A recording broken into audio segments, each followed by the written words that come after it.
take one, we're going to do a full run through. All cameras should be sunk on this.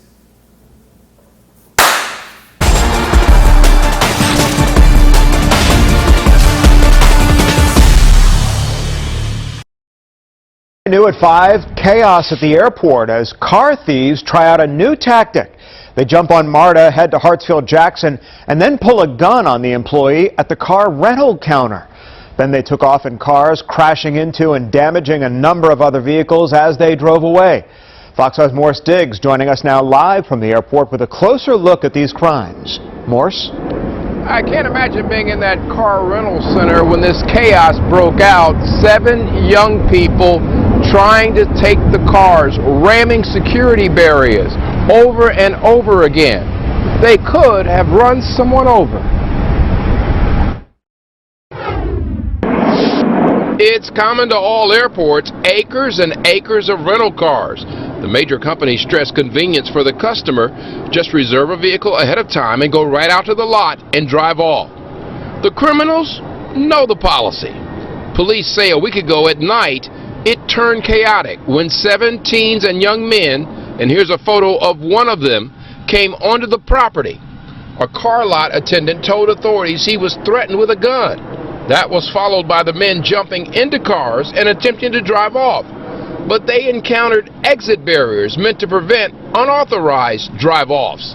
Sources say they rammed the barriers over and over again, damaging 7 vehicles belonging to one of the companies. They're young people, they can get excited, they could have run over somebody. Absolutely, and that's our fear, is that them being able to get a hold of those vehicles and to operate those vehicles, that's nothing that we can accept. So what we got to do is make sure that we make it harder for them to get control of the cars. Now, Major Peak says they're going to do further interviews regarding the talk about a gun being pulled. Now, here's what did happen. Ultimately, though, they were able to get out 1 car out of that area, damaging 7 others. Now, also what happened, this group, perhaps the same people, came back several hours later trying to do the same thing, but at 4 o'clock in the morning, they weren't able to get any vehicles. Reporting live from Hartsfield-Jackson Airport, I'm Good morning, Facebook family and friends, my faithful warrior YouTube subscriber. I'm Walter Hampton. This is my mother, Alberta Hampton. Good morning. Good morning to you all. Today is Thursday. This is the 19th of April. The year is 2018. So you just saw that news report where some teenagers went down to the airport here in Atlanta, and they attempted to steal cars from the rental car lot. And they damaged the cars, trying to ram the cars. They're going to forcibly ram the cars through the barriers that keep the cars. You know, if you've ever been to rent a car down there, a barrier rises up and you can't get past that barrier until they look at your paperwork for the rental car. Then they lower the barrier and you drive out. The reason for that barrier is the reason we do in this video. So you got all these kids today, a bunch of teenagers who are running wild here in Atlanta, and I mean they are running wild. It takes some bold individuals to think, we're going to go down to the airport and we're going to steal us a bunch of rental cars. What are you going to do with these cars? After they tore up the cars and they realized they couldn't get them out, they did get away with one, then they go back a few hours later and attempt it again at 4 o'clock in the morning and didn't get any cars at that point. We have a situation here in Atlanta, and probably nationwide. We have a lot of children who are not being properly supervised at home. They're not being given the opportunity to be a child. Mama, you saw that video. What are your thoughts on these teenagers trying to steal these cars from the auto rental place? Well, I just want to piggyback on what you just said about these children not being properly raised at home. The parents, the young parents nowadays seem to have allowed themselves to come under a lot of burden, and they're neglecting their children. You know, the Bible said to raise up a child in the way that he should go. So you want them to go out into the world being a prophet to the world and not taking from the world. We have a big problem in this generation. It's a huge problem with our young people. Do you understand why those kids went over to that airport and attempted to do this? They're growing up in homes where they're not being properly fed, clothing, there's no clothing being provided, no clean environment, utilities are off. A lot of these children don't even have food at home. When you grow up in an environment like that, you become desperate. Teenagers, if you grow up and you're a little kid, you're 5, 6, 7, 8, 9, 10 years of age, and nobody is feeding you, taking care of you, clothing you, providing you with shoes or clothes or nothing. When you get to an age where you're old enough to go out and take something, they can't go work a job someplace. And I'm not at all saying that this is right what these kids are doing. I'm just telling you what leads up to these bad children, carjacking, stealing cars. They're coming from some horrible environments. Now, I know a lot of black folks, for some odd reason, are in denial about what's going on with these parents today. Lack of parenting in these kids and the environments that they grow up in. They're not growing up in wholesome environments. They are growing up in the most despicable, unbelievable environments. Guys, I saw this with my own family. We saw it with my own sister and my mother's daughter, Mia. And she did not properly raise her children. She didn't. Your thoughts, Mama? Well, she allowed her children to become a burden to her because she didn't give them skills even to respect her. If she had only trained them to respect her, she might have had more authority over them, but she allowed them. She made it clear she was not going to raise her children the way you raised us, right? That's what she kept saying. So she wanted her children, she didn't give them. There was utter chaos and confusion taking place in that household, much like what's going on all around these other households here in Atlanta with these children ripping and running the streets. There was no supervision. Did she feed them on a regular basis? No, she really offered them nothing but gave them birth into the world, and then they were on their own at a certain age. As a teenager, a young teenager. So when I watch these news reports, and there's a couple of news reports I might attach to this later at the end of this, where these teenagers are going, but I already know what type of environments they're living in. Where you don't have food, clothing, heat, running water. You don't have somebody who loves and cares about you. You don't give a damn about nobody else on the streets because nobody gives a damn about you. And these kids actually feel as if no one cares about them because in essence, no one does care about them. Where are the parents? These parents don't care about these kids. That's where they will harm and shoot and kill and go to the airport and ram 7 cars through a barrier, tearing the cars up, pull out a gun. Who in their right mind would think we're going to go down to the airport and steal some cars? Does this make sense? Yes. Do they really think they were going to get away with this? Now they're going to find these kids. They're going to find them, and they're going to lock them up. And then they went back a second time. That's the thing that gets to me. So we didn't get away with this the first time. Now, this is the interesting part about that. What if there had been a police officer on duty at that place? It's true. And these bad thugs, monsters came running through there, and he pulled out his gun and shot and killed one of them. See, then everybody's going to sit around here crying the blues because little Tyrone got shot at the airport stealing cars by this white police officer. And then all hell breaks loose and everybody's marching and protesting and everything. But they're not marching and protesting because little Tyrone ain't had nothing to eat, no house to live in, no clean clothing. It's like black folks don't get it. Do we not understand what's going on in our communities around us? Mama, I mean, sometimes, do you understand what's going on? I do understand because it worries me that nobody's really paying attention to what's happening to this generation of children. You know, there's like you said, there should be protesting and walking and I mean, you know, the homes are deplorable. They can't even afford rent. There's more women on the streets, they say, homeless with 5 and 6 children. Yep. And it's ridiculous.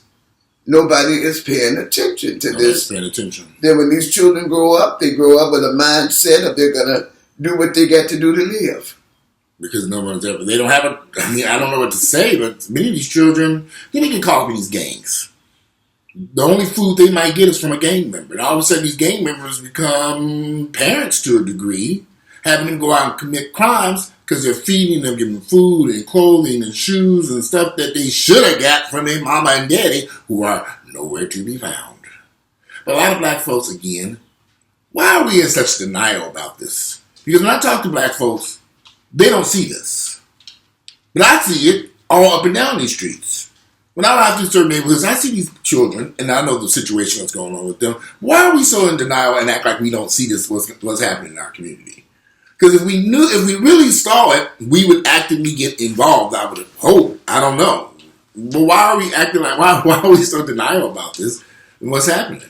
I believe a lot of parents have grown up in this type of environment all their lives, and it just keeps going down, keeps going from one generation to the next. They think this dysfunction is normal? They think this dysfunction is a normal? Yeah. No food, no clothing. You can see it. You can tell it from the people on the streets that this is what they've known all their lives. And so they don't see any problem with the next generation doing it. This is survival.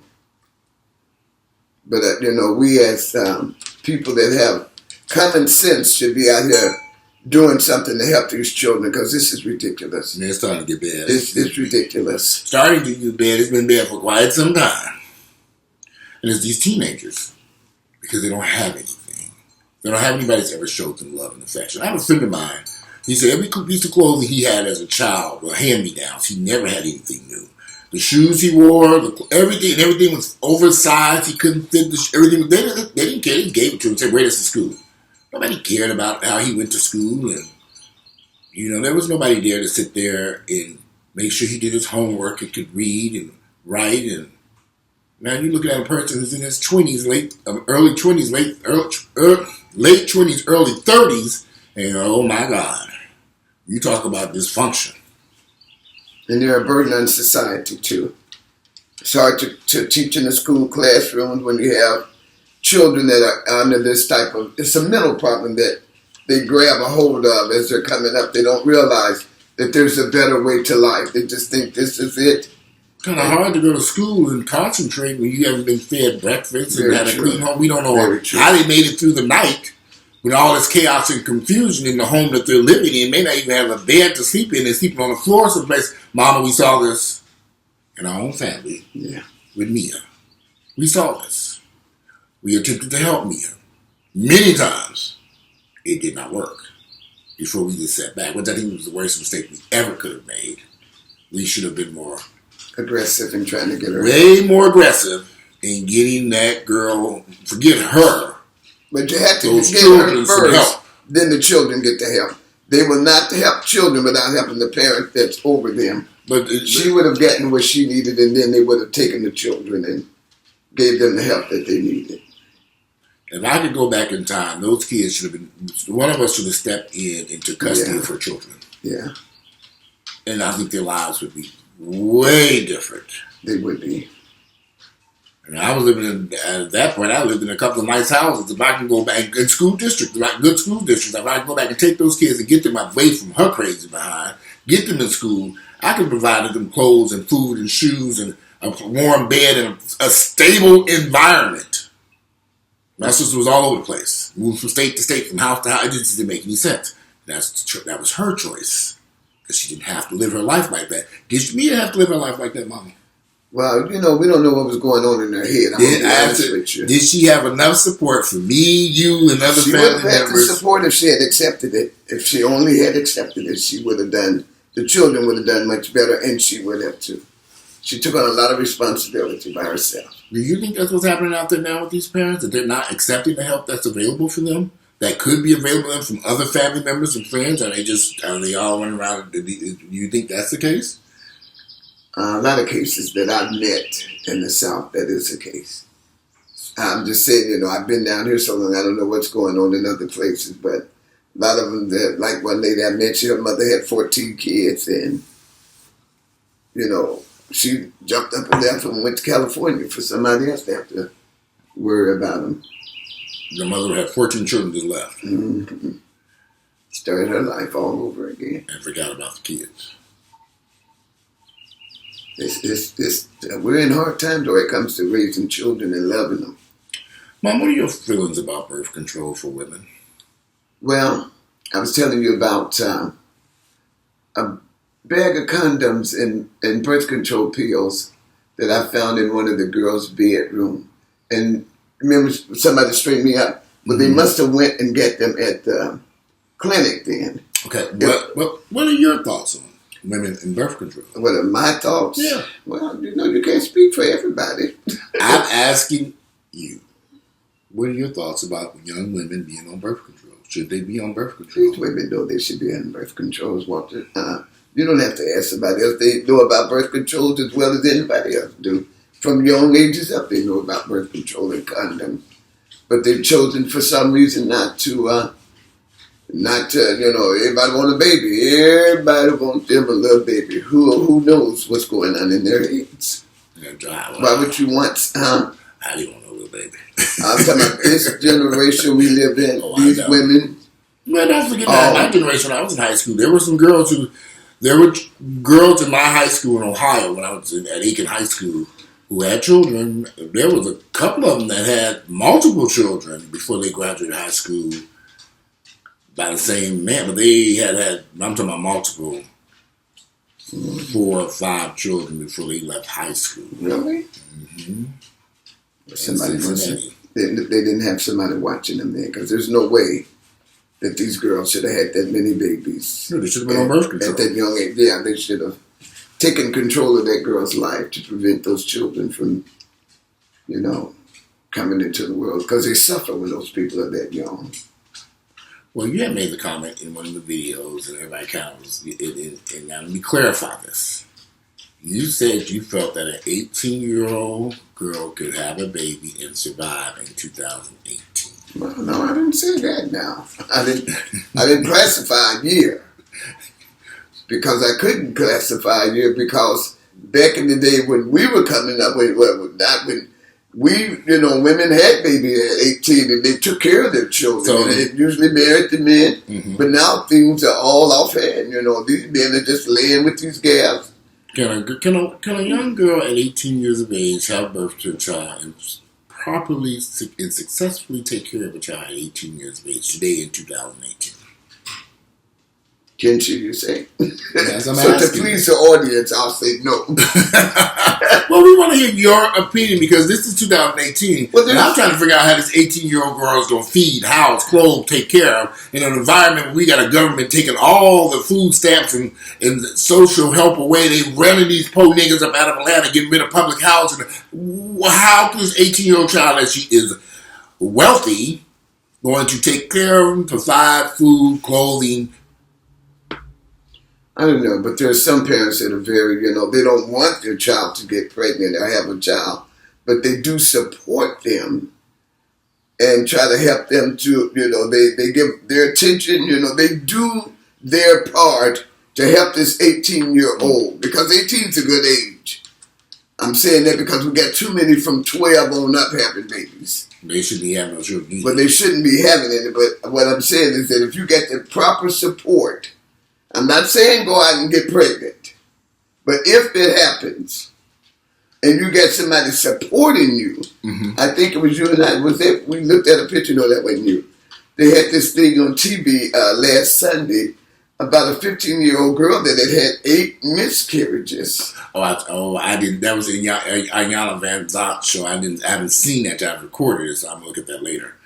So no, you all were watching at the hotel. We went to my father's brother and my uncle JC's funeral in Mississippi, so we rode down there. How did you enjoy the trip to Mississippi? I enjoyed it. I did too. It was very pleasant. Very pleasant. You made the comment. We were discussing the way back. I don't know if we have time, but I think we do.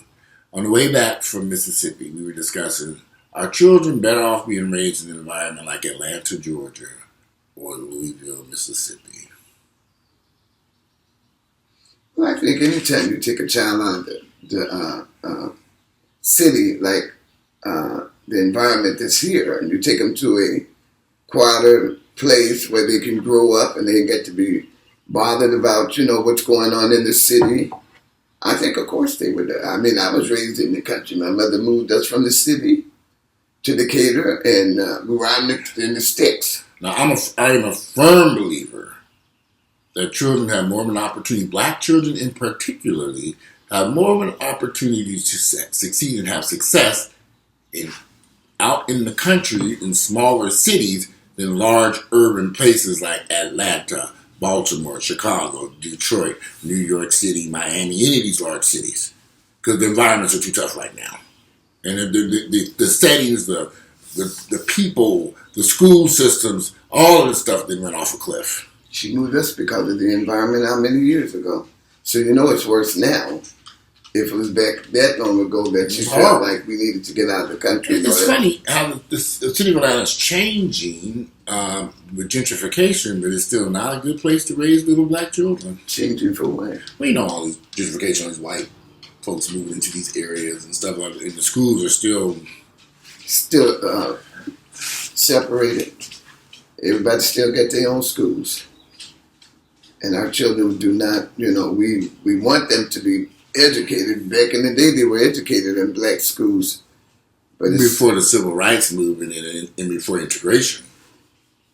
I think after that, we kind of suffered some severe setbacks in the black community. Yeah. And I don't know how we can correct this issue here. People got to get involved. That's one way they got to correct the issue. They got to put a demand on the authorities in that city, in the schools, and if you're not teaching, if you're not qualified, you got to go. I mean, they're just sitting back taking anything, and then we go, and then these kids don't have an opportunity. They're not, and I think it's a shame that they said they build their jails according to a fifth grader's test scores. But seems like to me you'd be teaching that kid and bringing those test scores up. Do you think the government really wants to teach African American children? Evidently they don't. They go out and start building jails. Have they ever really wanted to? See, this is the thing that black folks get lost with. They send their children into these public schools expecting the United States government to provide a healthy, encouraging, and great environment for these children to thrive. So, Fox, we got to look at it. When I was in school, when you were in school, we were in the best school. The schools were teaching them. We were in schools. I was born in 1970, so the civil rights movement started. Martin Luther King was killed in 1967. So as the schools were integrated in the early 70s, and I came along to school, and you were going to school. Nothing has improved since then. Actually, it's gotten worse.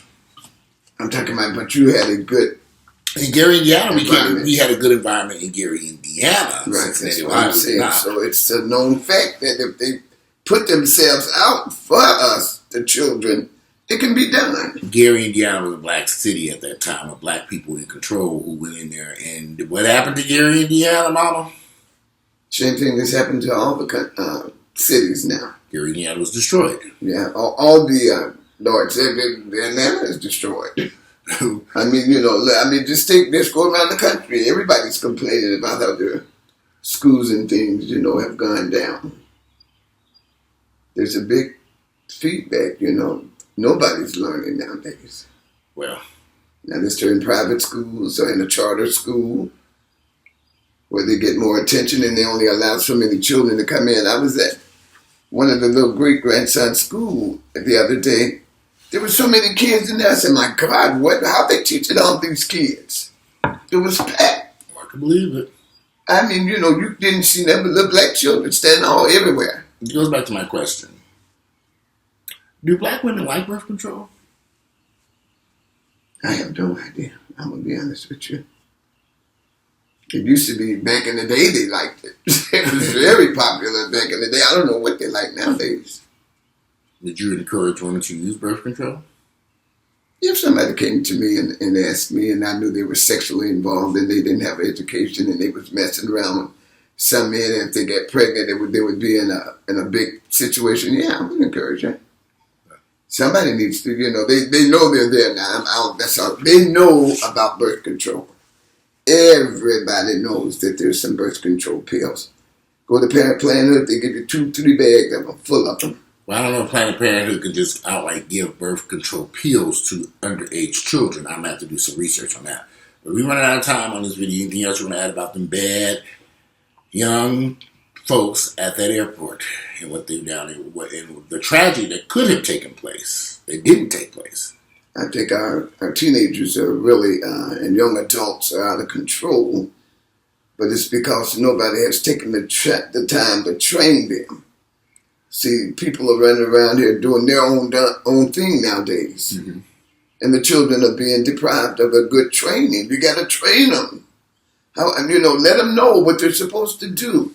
They might not have jobs, but look at all the trash on our streets. Take them out there and show them how to pick up the trash. Somebody gonna make a way for them if they see them out there doing something worthwhile. Well, we have Comcast on their way back here to this house. They're supposed to be, and they're ready to check and see where they are. So we're going to conclude this video. I think this man just called me. I don't want him to not show up. Anything else before we get out of here? Yeah, we can leave. Thank you. All right, today it is Thursday, April 19th. I hope I said April 19th in this video. Thursday, April 19th, the year 2018. We out here. We look forward to reading your comments. Again, I'm Walter Lee Hampton II. This is my loving mother, Alberta Marie Hampton. And we're out of here and enjoy your Thursday. All right. Bye-bye.